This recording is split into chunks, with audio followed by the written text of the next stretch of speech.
Okay, so I'm joined today by Benny Page and DJ Nay, otherwise known as my little sister Janae.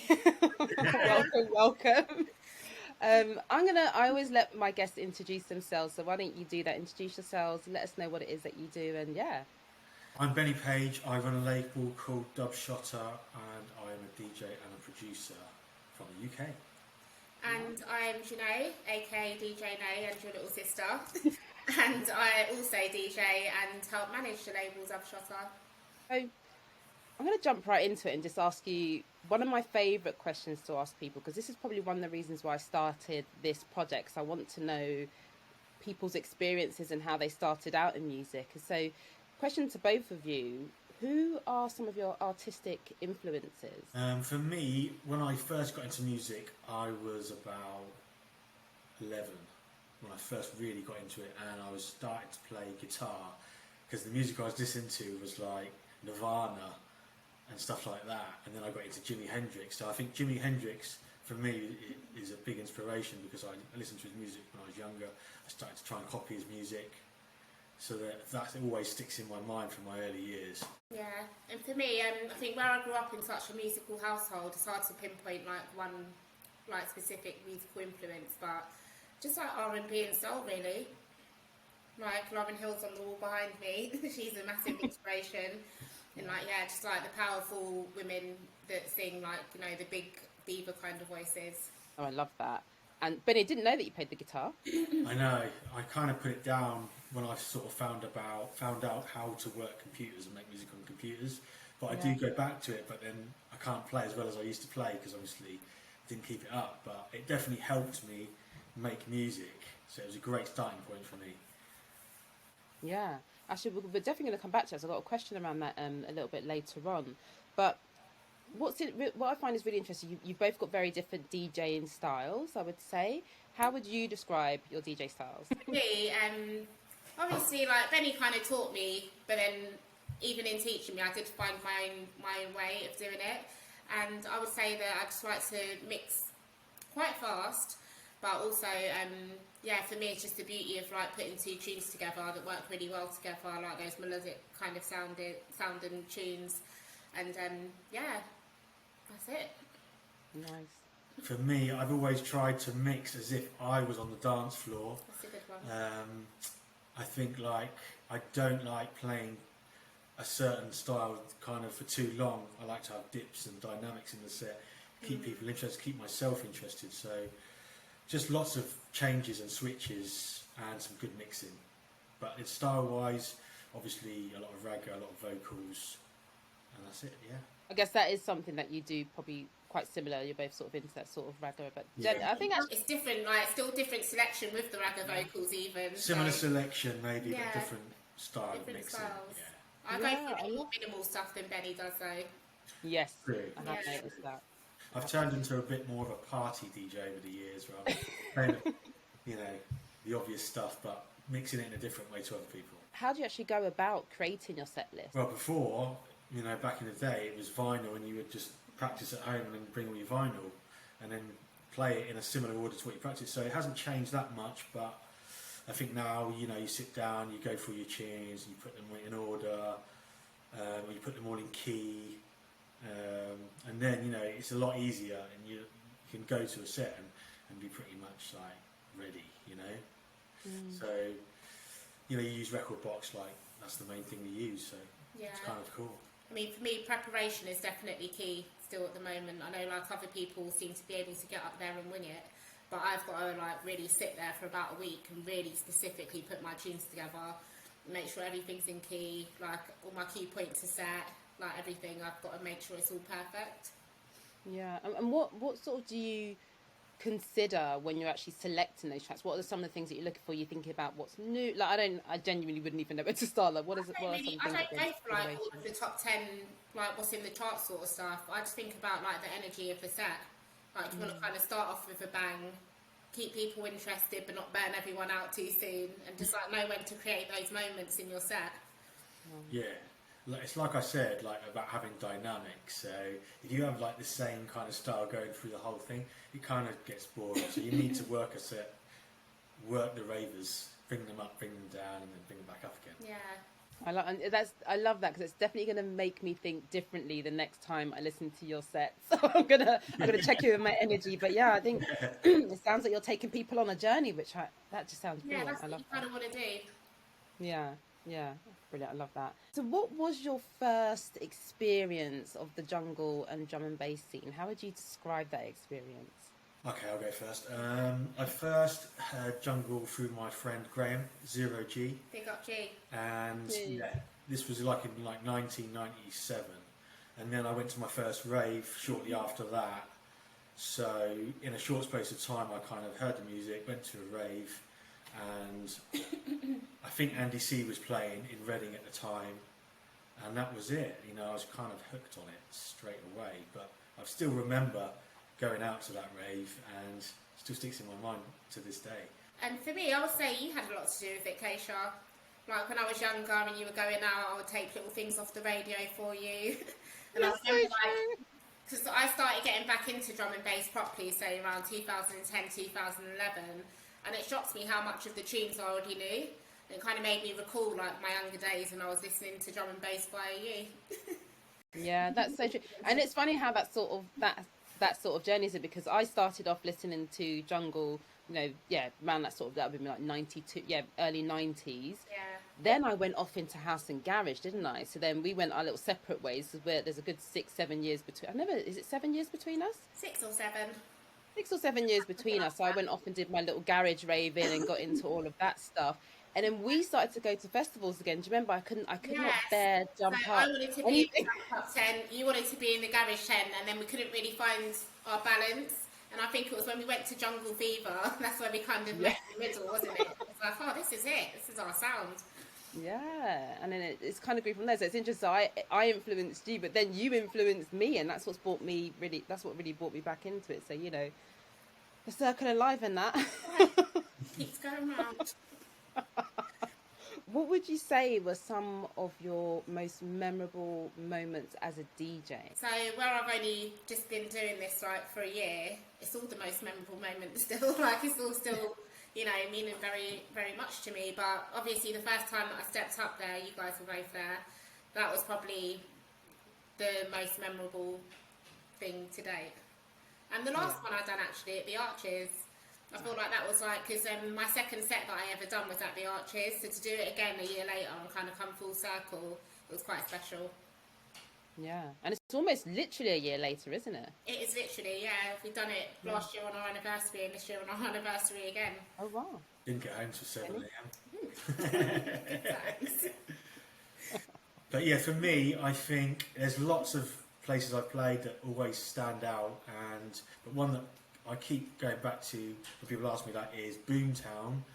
I think it was 2016, and I was back to back with Ed Solo and Sai, and we went on after a band, and it was the Lion's Den, so it was kind of a really big stage. There were some people there, but it wasn't full. And then as we went on, people started walking over the valley in the distance, and then gradually it just started to fill up, and before you know it, after about half an hour, it was just completely full. And then the sun sort of came down, so that always sticks in my mind. I always say to Ed, that's the best moment we've ever had doing back to back. And so Boomtown 2016. If you were there. 2016. Going back some as well. No. You doing Boomtown this year? Oh, you can't say, can you? Still waiting.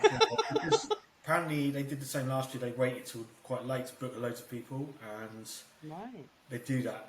I don't know why they do it. Well, I do know why they do it. But to keep people in suspense. But we'll have to wait and see. Yeah, that is still to be confirmed. It's my birthday weekend, so I'm really hoping that one happens. I know. One book to go, so I'm definitely going to be there. So I hope you guys are there. Okay, so how do you feel? I've definitely noticed this over the past few years, and I'm really interested to hear your thoughts on this. How do you feel the drum and bass and jungle scene has evolved over time? And where do you see it going as a genre in the future? I think it's got really big in comparison to when I started going out and when I first started out. There's, it's just changed so much. There's a lot more people doing it now. It was very niche before. It was very small scene. It's you've got people all over the world following this music now. So I think it's got a lot more professional over the years. You know, the events have got a lot more professional. No disrespect to anyone who's doing events back then, because they were really good vibes, you know. But there's just a lot more people doing it now, and that's kind of what happens in these things. You know, you get more people doing it. I think the amount of people, for example, on the radio, you hear a lot more drum and bass now, whereas 20 years ago you probably wouldn't hear as much. Yeah. So it's become a lot more popular, and obviously that's a good thing because the music grows and more people get into it. But I do feel like as the music's grown, the style has sort of changed. Like it's gotten a lot harder, I'd say. Like drum and bass has gotten like more kind of version towards the gabba sort of sound a lot. You hear more of that sort of stuff in raves now. You wouldn't have heard that sort of thing in a drum and bass. You know what? It's funny though ago. because it goes in circles. So like in about 1997, 98, it also got very dark as well. Really? Yeah. So I think also what you've got style-wise, you've got more styles now. You know, you've got all the different styles sort of happening, whereas before they kind of happened and they went away, which also does happen. But now you've kind of got all these styles and you can kind of pick which one you like best and just go for that. I've noticed like a lot of the younger generation that seem to be coming through now are coming with like really old school sounding kind of jungle, like the 160, 175 sort of tunes, and it's quite refreshing. Do you think there's been much influence? Because I think and I think this came out of yours and Navi's interview, Benny, with David Vodigan on BBC One Extra, and it was the fact that, you know, this is a UK sound and it's kind of our answer to what is the USA's hip hop and so on and so forth. But obviously that sound has grown and it's gone to other countries. I'm actually wondering how much of that has influenced the sound that we hear today as well, that all these other countries now joining in and also making drum and bass and jungle. Do you reckon there is? Do you think that's added? Do you think that has influenced that sort of variety there and the different sounds? Definitely, I think that's always been a thing with jungle and drum and bass, that we have been influenced by all these other musics. So yeah, it's only going to make more different type of drum and bass, you know. But you're right, it's interesting that fact what Navigator said about jungle is like the hip hop to Americans, or even dancehall to Jamaicans. You know, it's our own type of music that's come from here. So everyone's very proud of that, you know, as a scene, and long may it continue. Mm-hmm. Absolutely. And actually, Jen, just thinking for you, this is that you kind of mentioned that it's your first year as a DJ. Yeah. How do you even describe that experience? Like, what has your first year as a DJ been like? Because you're here, you know, selecting tunes, all these changes are happening, you're keeping up and you're new to the scene and all of that. So yeah. I think just because I just love it so much. It just like it seems to still be coming quite naturally to me, and I think the biggest thing that I had to get over was actually just getting myself up there and doing it. But where I've been with Benny all this time, like going to his shows and being up on the stage filming with him and stuff like that, I've gotten comfortable up there. So yeah, it's been a journey, but I feel like I'm just at the beginning still, and I've still got so much more to come, hopefully. But yeah, I'm just loving every second of it. Yeah, and recently had your first release as well. Yeah, Mavis. Big tune. Yeah, so yeah, you've done learning a lot more about production and getting some more tunes out there. And if you weren't already doing enough, you've also got the Dub Shotta label as well. Tell me a bit more about that label, and also what sort of artists. What do you look for in artists that, you know, when you're signing up for your label? Firstly, we look for good music that we can play in our set. Because if we can play it in our set, then we can promote it more. Yeah. And you know, we need tunes for our set as DJs. We're always looking for new music, especially if you're not making tunes and you need music from other people. But even if, for example, for me, I make tunes, but I'm always looking for new music from other people. So that's the first thing. And then, you know, we want them to have good social media if possible. That helps a lot nowadays. And that's pretty much the main two things, and they've got to be nice, obviously. Yeah, nice people, and also just be coming with something that's like, you know, a little bit different. Originality is always good as well, yeah. And I have to say, you seem to have quite a knack for catching people early. I feel like you definitely, I don't know, maybe it's just me, but there's definitely people who I didn't know about until I've seen them signed up and releasing the tune on Dub Shots. You have a really good knack for spotting the up and comings and the sort of maybe hidden gems out there. I don't know if that's quite right, but at least that's how it seems for me.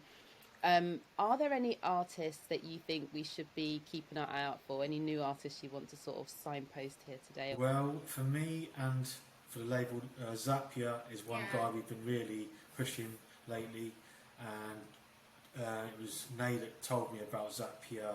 Yeah, I think it was last summer. Yeah, where I'm just starting out as well, I've got my ear pretty close to the floor. Right, like all of the people, all of the people that kind of starting out now, like it's like a little community. Like we all follow each other, we all stay like in touch with what we're all doing and stuff like that. So yeah, Zapier is definitely one to watch. Yeah, I mean, there's loads of good producers out there, but he's one guy that we're working with closely. He's got a release coming with Spider and Persona. That's going to be out in May, and that's a really good big tune to look out for. Yeah, but just like the people that we're working with on Dub Shotta at the moment, like we've got Azul, he's really talented. Yeah, there's a lot of new producers we're looking to get new music from. So Widman, we've just signed it. Just like we've got some great stuff coming from some people that like this is their first release. So it's exciting times. So nice to be able to say that as well. Like, I don't know, maybe that's just my mentality, but you know, good for you. You found these people, and like you said, it's all part of that community. Everyone helping each other. I have to say Zapier's Instagram videos make me laugh as well. You know, we talk about having good socials. That creativity that's coming through now with people. They're not just making songs and producing songs. They're actually doing really good, funny videos as well to promote them, which I think is just amazing. That's it. I think a lot of the time now, it's all about social media, whether you like it or not. You know, you've got to get yourself out there. If you want to get out there, that's what you've got to do. So a lot of these guys are up for that, you know. And then on that, you sort of mentioned a few sort of upcoming releases. So what have we got to look forward to? What have we got coming up for release on the Dub Shotta label? What have we got? So the next release coming... So we've just had an EP from Render, who's another guy to look out for. He's very new. He's a friend of Zapier's. That came out last Friday. And then we've got Speaker Louise and a tune called Babylon System coming out next Friday. Sorry, this Friday. Sorry, no, next Friday. It's hard to keep up with it all. And then my first album drop with, a track called Loud with Devilman is out on the 31st. So there's lots going on. And also Harry Shotta's got a tune out next month with us as well. Yeah, with Mish. Yeah. With Mish as well. That's the second one that you've had with Mish, is it? Yeah, we had an EP out with him last year. So so Janae introduced me to Mish and Zapier at the same time. Last summer, last summer. And Mish, like, you know, he's straight out of school, but he's like just really got a passion for it, so it's really nice working with him. Wow. So when I said that you guys really have a good eye for spotting up and coming artists, it's Janae. Basically. It's not all me, but you know, like I said, when I'm just starting out myself, it's easier for me to, like, you know, talk with these people and, like, you know, we're on common ground. Yeah, no, like this is what this music's all about. Looking for who's, you know, next in line. Who are these new cats on the block making this music? Because they're the ones that are the future of this music. So, you know, we need to help them on their way, and that's what the label is kind of about. Apart from putting my stuff out on the label, that's what we're about. You know, pushing the new generation. Exactly. Yeah. And Benny, you mentioned there that you have an album upcoming. Can you tell us a little bit more about that? So, my album will be out in October. It's called Run for Cover, and the first drop is on the 31st of March, and I'll be dropping a tune every month throughout the summer until the album drops in October. So look out every month on the socials for all the new releases. So I'm really proud. I'm really excited about it. Honestly, I'm so excited about it as well. It's sounding so good. I'm still kind of recording people for the album at the moment, but a lot of the singles are lined up already, the first 4 or 5 singles. So first one is with Devilman on the 31st, and the second one in April is with Troublesome. So look out for those two, and I'll keep you posted about the others. Nice, so keep our ears and eyes open. How does that work when you haven't just as a side question, when you're collaborating with all these different artists, and I know, Benny, you do a lot of collaborations, how does that work? Is that something that you do remotely, or you all in one place together? Like, how does it generally work? It can be either way, so we can link in the studio, or I can send the beat to someone and then they can just voice it in their own studio. The ability obviously is good because doing it in your own studio is good. You can just do it in your own time. If there's any problems, you can go back to it. But also working in the studio together is great as well. Vibing off each other is a great thing. There's probably a lot less of that going on these days, actually. So, you know, working with people is great. I'm working with Carousel next Monday here in London, so that should be a good link up. And I've been trying to get him on this track for so long, so to actually get him in the same studio, I'm just going to make sure we get it done that day. Nice. Yes. No pressure. Yeah. So what, you know, so as someone like, you know, Jen, you coming in, you've been on the scene about a year. Benny's someone who's been in it for literally decades. I think you both will be able to give some rich and different perspectives on what advice you would give to somebody who's coming into the scene now. One thing I say to people who are doing really well and they've got really good quality productions, but they might think, oh, you know, it's not, this one didn't work or that one didn't work. One thing I just say to those people is just keep going, because, like, you know, you need to keep going. You're going to have times when it's not going right. And I remember, the reason I say this is because you've all heard of Serum. He's actually been around longer than me, but you might not realise that. And I remember, I think it was a long time ago now, because he's obviously doing really well now. But he was just making so much music at this time, and it was just tune after tune after tune on this label and that label. And that was why people started recognising him, because he was just everywhere. So that's what I would say to people: just get yourself out there as much as possible, and don't give up and keep going. Yeah, that's good advice. Yeah. What would I say to people? I think always remember why you're doing it. Like, make sure you're always doing it for the right reasons, like the love of it. Always stay humble. Don't get up yourself, because I think a lot of people now are quite up themselves. And I think just like make sure you're doing it for the right reasons, and just keep on putting yourself out there, like Benny said. Don't give up. And I think that don't give up is such a key one, because I can definitely resonate when there's been times you just think, what am I doing? Like, is this even working? Does anyone even care? Like, should I leave it? And then that's usually the point when, if you push through, that something changes, because you're coming out with a different energy of like, okay, I'm going to give it one last shot. And that push can be enough, can't it, just to get that ball rolling? And like Benny said, like making sure you're everywhere. I love that. I love asking that question, because it's kind of like a bit of a selfish question, because then I get a bit of boost of motivation as well. This is it. Not that I'm entering into drum and bassing anytime soon, but you know, just generally. Everything takes time, you know. You just got to keep going and just take your time with things. And if you're not feeling it, then tomorrow you might be feeling it again. You know? Actually, Jen, saying that, like, as a black woman in a male-dominated industry, how has that been for you? What's that experience been for you? And are there any words that you would extend to any other black women out there who are also trying to come up on the scene? Yeah. So for me, I can't say, like, obviously I've been really lucky to have the support of everyone around me.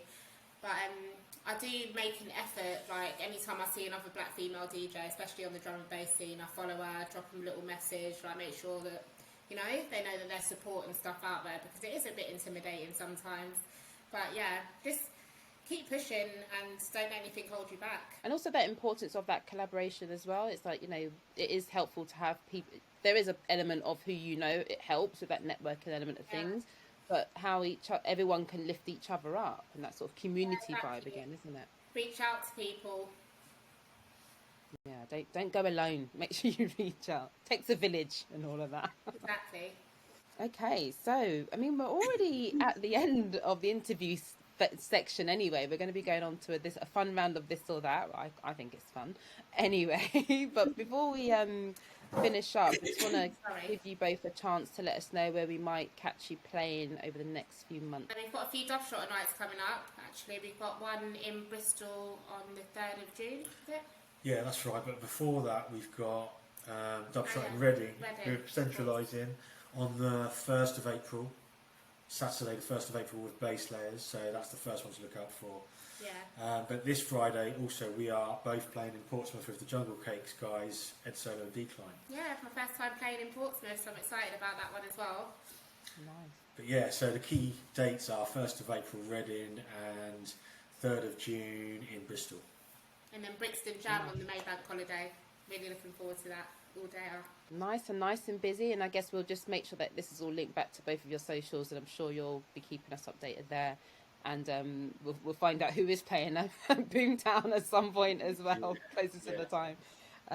Brilliant. So are you ready for your round of this or that? Yeah, let's do it. So we're doing it slightly different today. It's the first time I'm doing it on this particular platform, but we're doing it slightly different today in that as you are Mr. and Mrs. or you're a couple, we are going to be letting you guess which one each other would guess. So when I say this, so this is going to be number one and that is going to be number two. So first option, number one, second option, number two. I think it's quite self-explanatory. Are we ready? So you're going to hold up your answers really close to the screen because it was last minute sort of copycraft that we got these signs together. First question, iPhone or Android? What do you think each other would have chosen? Okay. Oh, I can't see. So mine says 2. So you think Android. Benny, what have you written? 1. Well, my 2's backwards. So, yeah. You said iPhone. So that's right? I would have chosen Android, actually. Yeah, I've got an iPhone, so I can understand why you would say that, but I miss my Android. You looked at him like he took it. Well, I did say when I get my next phone, I'm going to get the Samsung flip phone. Oh, yeah, you did say that. Yeah. I must have been away with the fairies as usual. What would you have chosen, Benny? I would have chosen a Samsung because I love my Samsungs. They're always wicked. We're both Android people. Yeah, it's a wonderful. Nice. All right. So maybe we're just going to have to just reveal our answers and you guys be really honest because we can't see the we can't see the numbers. That's a shame. Or we can just... I know. Hold up fingers. Oh yeah, we'll hold up fingers. Yeah. Hello, that is so smart. Yeah, let's do that. Straight off the dome. All right, this or that. Number 1, digital, or 2, vinyl? I didn't get to be a part of the whole vinyl era, and it seems a lot to go back to now, so I'm digital all the way. Yeah, I love vinyl, but I'm digital all the way as well. That's just the way it is. All right. This or that. 1 speakers or 1 headphones or 2 speakers. What do you mean, like as in monitors or stay in the headphones when you're mixing? Yeah, no, I need to clarify this question because every DJ has said the same. So, like, to listen to music generally. Generally. So what's the answers again? So 1 headphones or 2 speakers. 2 for speakers, yeah? Yeah. Okay. See, I prefer headphones just because I do most of my music listening like when I'm out and about. Mm-hmm. Yeah, but I guess speakers for Benny because I know. Okay, well I just thought everyone would rather have speakers. That's why I chose. I'm with you, Jen. I like headphones as well. Okay, fair. It's more like it makes it for me. Yeah, 1 out and about, but 2, it's more personal, isn't it? It's like you're in it. Yeah. No, that's fair. Knocking out at the And also with drum and bass, some of the things they come out with, I'm sure my neighbours must think, kill who? Murder what? Okay. Original song or remix? 1 for original, 2 for the remix. That's a tough one. We both said each other would say 1. Yeah, I'm just thinking, obviously, Benny's a producer. Like, you know, he's been doing this for a long time, so I'm sure making original music must mean more to him than doing a remix. Yeah, it does. It definitely does. And occasionally, the remix is a better version of a track. Occasionally. It's happened quite a lot over the years. But, yeah, I think the original is normally the 1, isn't it? Yeah. I mean, I would have said 2 for me, though. Just because where I'm just starting out with the production stuff, I'm finding it really hard to think up something original. Damn it. So for me, like, you know, all I'm coming at you with like is, I've got a new idea for a bootleg. Do you know what I mean? So yeah. Okay. That's it, Jen. Keep him on his toes. You can't. You get too comfortable. No, it's brilliant. These are hard questions as well, so I think, you know, sometimes it can be... Learn a lot about each other. Isn't it? Learn something today. Okay, festival or rave? 1 for festival, 2 for rave. Ooh. Got that one right. I love a day rave. Like, I love a festival, you know. Go raving in the day, you're out in the open, the sun's shining. And for those exact reasons, I would choose the same. So you got that wrong. There you go. Being outside is the one, you know, like over being inside. Yeah. Okay.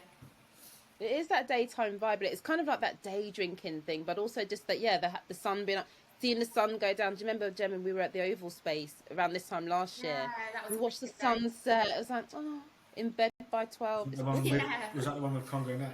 Yeah, the Yeah. Jumpmania one. That was such a good day. You know, I heard that place shut down as well just recently. Yeah, that's a shame. No.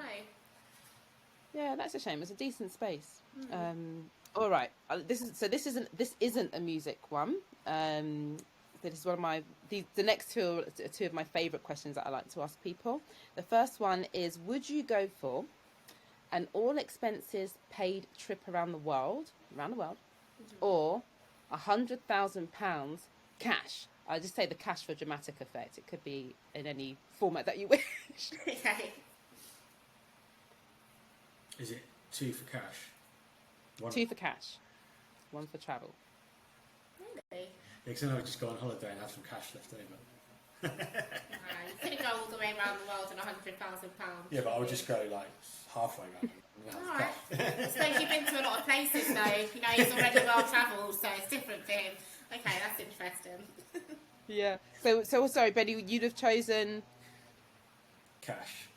You would have chosen cash, and Yeah. you would have chosen. I would have chosen travel. You would have chosen travel. Yeah. Okay, well together you have a great time. You'll have Yeah, 100,000. All right. Final question. Can you hear that, by the way? Yeah. Is it really loud? No. But now you Okay. mention it, I can hear it. Okay. Last question, just as well, isn't it? Does a straw have 1 or 2 holes? A drinking straw, does it have 1 or 2 holes? Goes all the way. One continuous hole. Yeah. Like a never Okay, you've answered the hole. question. Yeah. I was supposed to do the Do you yeah, go- but we were both the same on that one. 1 hole. 1 hole. Benny, you say 1 hole too? Good. My kind of people. People who say 1 hole, my kind of people. Okay. How do you feel about the 2 hole people? But Just yeah, each to their own, but you're wrong. That's how I feel about that. Oh, thank you so much for joining me. That has been so insightful. And even though I've known you, Jen, all your life, and Benny, you for the last 3 years, I learned loads of new things about you today. So it was a really fantastic conversation. And yeah, thank you so much for taking the time. yeah, No thanks problem. for having us. It was really fun. Yeah, definitely was. My pleasure.